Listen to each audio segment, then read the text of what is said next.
So how does the change impact babies born by cesarean delivery? There is no doubt that cesarean rates are increasing in many countries, including our countries in the Middle East. Until 2004 to 5, the rates of around 15% was considered reasonable. However, many developing countries were showing rates less than 10%. But in the past 15 years, there has been a huge proliferation due to various reasons. And in many of the countries, it's close to 50% or even more, especially in the private setup. And so the jump from 10 to 15% to 50% is huge.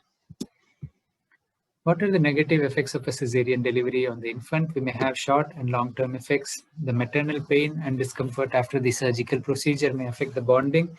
The breastfeeding may be disturbed. Excluding exclusive breastfeeding rates, even if the best of support, they may be lower in the babies born by cesarean delivery due to the factors mentioned above. The gut colonization is by the maternal skin flora instead of the vaginal flora, which I illustrated in the beginning of the talk. And the babies might have more colic possibly. And in the long term, multifactorial impact, so we may have a higher risk of obesity, asthma, and so on. So allergic rhinitis, all cesarean deliveries and repeat cesarean, you can see that both it is significantly increased. Asthma incidence is significantly increased as well.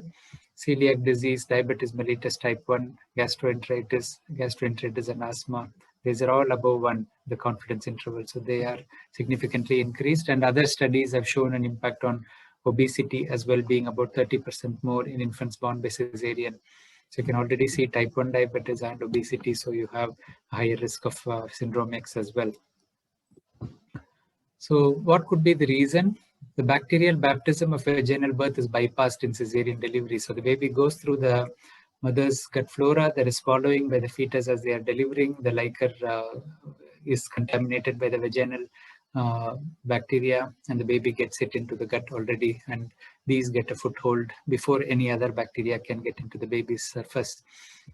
The abnormal establishment of the early life microbiome could mediate later life adverse outcomes that are observed in cesarean deliveries. And it has been, we mentioned type 1 diabetes, obesity, and even neuropsychiatric disorders like autism, ADHD, and obsessive compulsive disorder.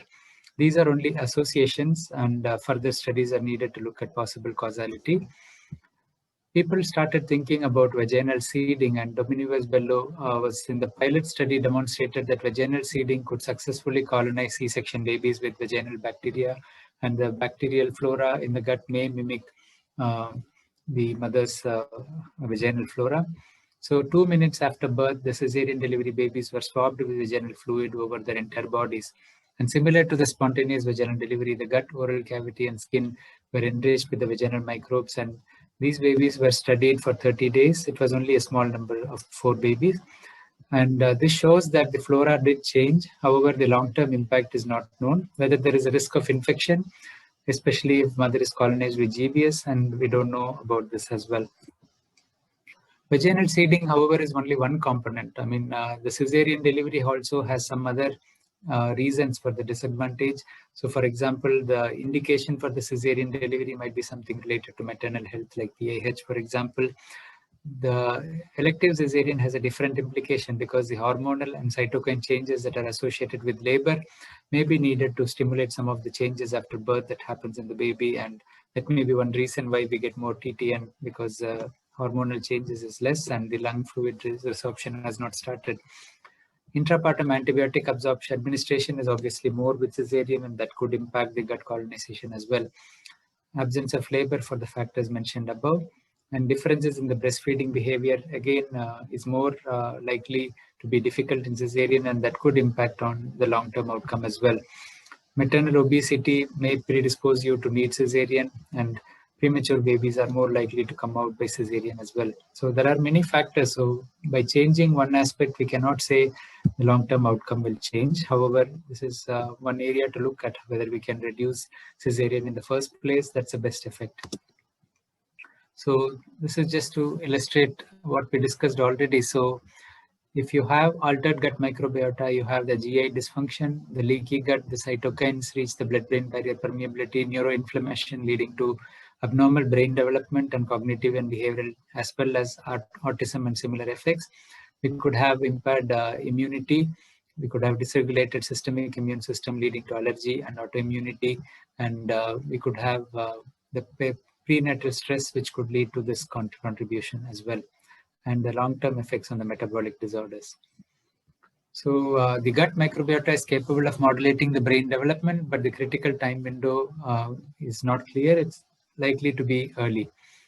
And studies have shown benefits of probiotic supplementation in reducing allergy and eczema, even supplementing in the mother.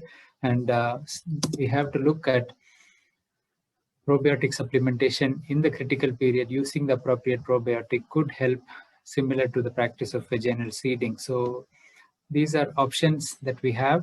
The environmental factors, the hygiene practices, probiotics and prebiotics, breastfeeding, donor breast milk if you don't have breast milk, and the vaginal content seeding. All these may change the ratio to a beneficial ratio. We know, of course, that the breastfeeding has significant impact on the gut microbiota, and the preponderance of breastfed infant type bacteria is associated with better infant health. So supplementing with probiotics similar to the breast milk bacteria might increase the proportion of such bacteria in the supplemented babies. So we can consider supplementing probiotics in babies born by cesarean, and we have to say that the long-term evidence is still not clear. So this is a hypothesis, and we could consider, especially if a baby born by cesarean has colic as well, you could consider use of probiotics in that category if the mother is not exclusively breastfeeding. So there are many ifs and buts. This is just for awareness. But the most important message here is that cesarean delivery should not be taken lightly. Pass this message to your obstetrician so that they can look at reducing the cesarean rate.